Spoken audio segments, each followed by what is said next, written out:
ሰላም ሰላም የፀሐይ አካዳሚ ቤተሰቦች እንዴት ናችሁ? በያላችሁበት ሰላማችሁ ይብዛ። በዚህ ቻናል አማርኛ፣ እንግሊዘኛ፣ ሂሳብ እንዲሁም ሌሎች የትምህርት አማራጮች ከጀማሪ እስከ ከፍተኛ ድረስ እያስተማርን እንገኛለን። ቻናላችንም አዲስ ስለሆነ ላይክ፣ ሼር፣ ሰብስክራይብ በማድረግ ቪዲዮውን እዩት። በኦንላይን መማር የምትፈልጉ ልጆች ካላችሁም ታች ላይ ስልክ አለ፣ በሱ ደውላችሁ መማር ትችላላችሁ ማለት ነው። ትምህርቱንም የምሰጥበት አማራጮች በኢሞ፣ በቴሌግራም፣ በዋትስአፕ እንዲሁም በሌሎች የትምህርት አማራጮች በያላችሁበት ቦታ ሆናችሁ መማር ትችላላችሁ።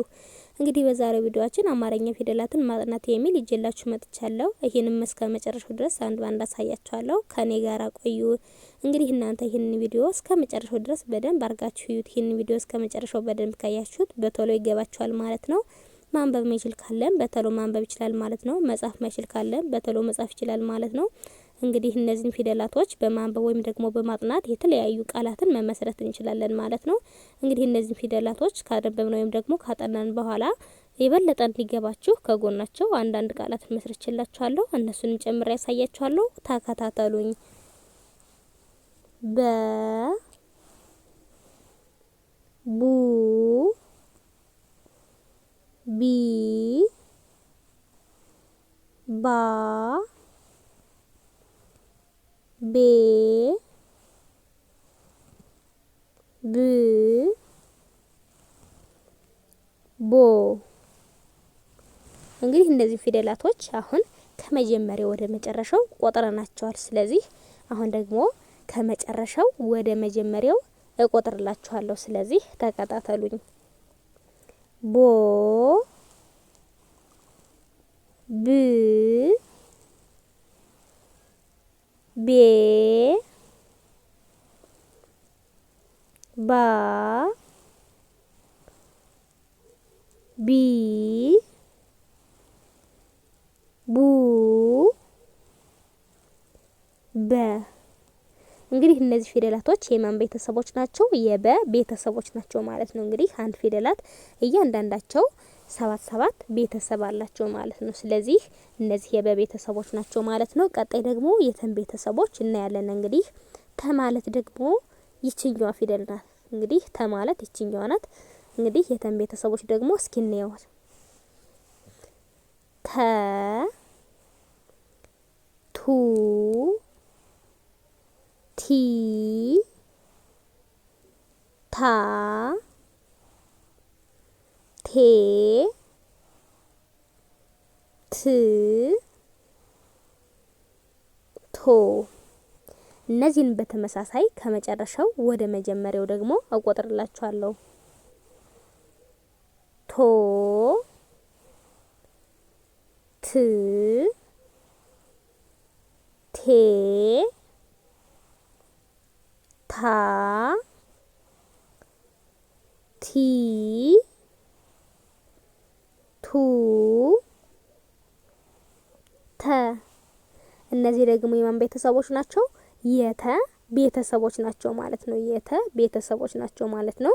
እንግዲህ ቀጣይ ደግሞ የቸን ቤተሰቦች እናያለን። እንግዲህ ቸ ማለት ደግሞ ይችኛዋ ፊደል ናት ማለት ነው። ስለዚህ እስኪ እናያት። ቸ ቹ ቺ ቻ ቼ ች ቾ። እንግዲህ እነዚህ ፊደላቶች ደግሞ ከመጨረሻው ወደ መጀመሪያው እቆጥራቸዋለሁ። ቾ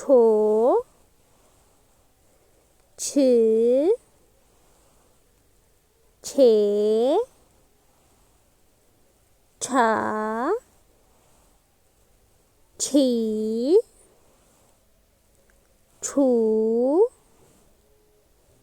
ቸ።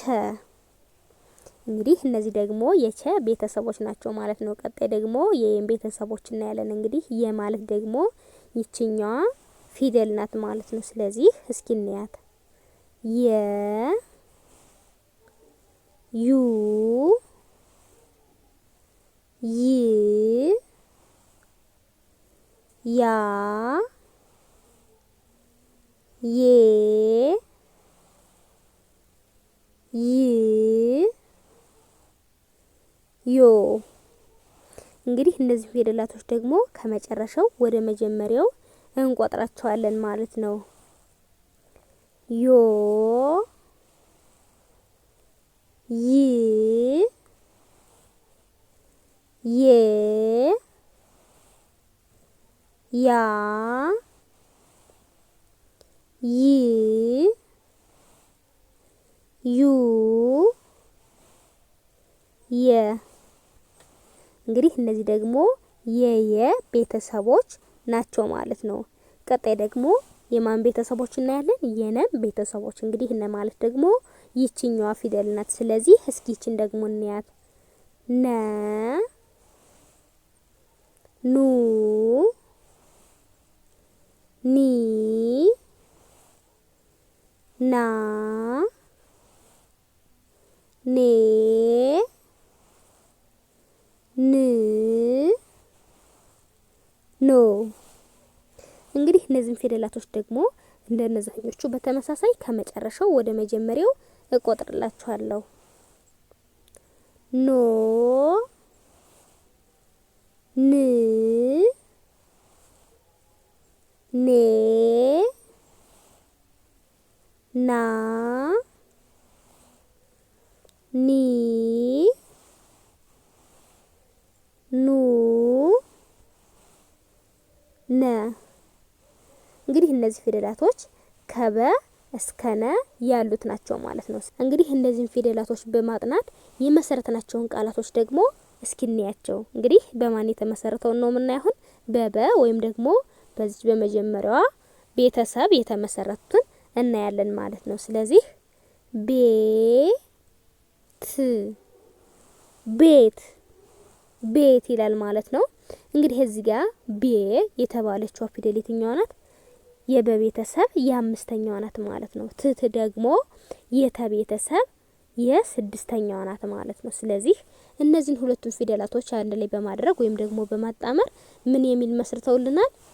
ቤት ቤት የሚል ቃል መስርተውልናል ማለት ነው። ወደ ቀጣዩ ስንሄድ ደግሞ ታየ ታየ ታየ ይላል ማለት ነው። እንግዲህ እነዚህ ቃላቶች ደግሞ በማን ነው የመሰረት ነው? ታ የተቤተሰብ የአራተኛዋ ናት ወይም ደግሞ ይችኛዋ ፊደል ናት ማለት ነው። የቤተሰብ የመጀመሪያዋ ናት ይች ናት ማለት ነው። ስለዚህ በአንድ ላይ ምን የሚል መስርተውልናል?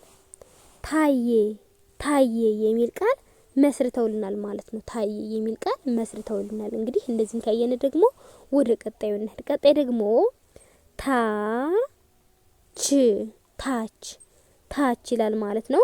እንግዲህ እዚህ ጋር የምታዩቸው ቃላቶች ደግሞ በማን የተመሰረቱ ናቸው? እንግዲህ እዚህ ጋር ታ የተቤተሰብ የስንተኛዋ ናት? የአራተኛዋ ናት ወይም ደግሞ ይችኛዋ ናት ማለት ነው። ች የቸ ቤተሰብ የስድስተኛዋ ናት ወይም ደግሞ ይችኛዋ ናት። ስለዚህ እነዚህን ሁለቱን ፊደላቶች አንድ ላይ በማጣመር ምን የሚል መስርተውልናል? ታች ታች የሚል ቃል መስርተውልናል ማለት ነው። እንግዲህ ወደ ቀጣዩ ስንሄድ ደግሞ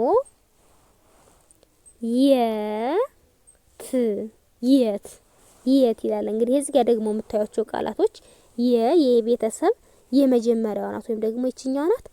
ት የተቤተሰብ ደግሞ የስድስተኛዋ ናት። የትኛዋ ፊደል ማለት ነው? ይችኛዋ ፊደል። ስለዚህ እነዚህን ሁለቶችን ፊደላቶች በአንድ ላይ በማጣመር ወይም ደግሞ በአንድ ላይ በማገጣጠም የት የሚል ቃል መስርተውልናል። የት የሚል ቃል ተመስርቶልናል ማለት ነው። ስለዚህ እነዚህን ይመስላሉ። እንግዲህ ወደ ቀጣዩ ስንሄድ ደግሞ ናታን ይላል ማለት ነው። እንግዲህ ናታን ይላል ማለት ነው። እንግዲህ እዚህ ጋር ደግሞ በማን ነው የመሰረት ነው? ና የነቤተሰብ የአራተኛዋ ናት ወይም ደግሞ ይችኛዋ ፊደል ናት ማለት ነው። ታ የተቤተሰብ የአራተኛዋ ናት ማለት ነው። ን የነቤተሰብ የስድስተኛዋ ናት። ስለዚህ እነዚህን ሶስቱን ፊደላቶች በማጋጠም ደግሞ ባለ ሶስት ሆሄ ወይም ደግሞ ባለ ሶስት ፊደል ቃላት መስርተውልናል ማለት ነው። ስለዚህ በአንድ ላይ ምን የሚል መስርተውልናል? ናታን የሚል ቃል መስርተውልናል ማለት ነው። ናታን የሚል ቃል መስርተውልናል ማለት ነው። እንግዲህ ሌሎቹንም ፊደላቶች እንደዚህ በማንበብ ወይም ደግሞ በማጣመር ከዚህ የበለጠ ቃላቶችን መመስረት እንችላለን ማለት ነው። ስለዚህ በዛሬው ቪዲዮአችን ይህንን ካየነ በቀጣይ ቪዲዮ እስከምንገናኝ ድረስ በያላችሁበት ሰላም ቆዩልኝ።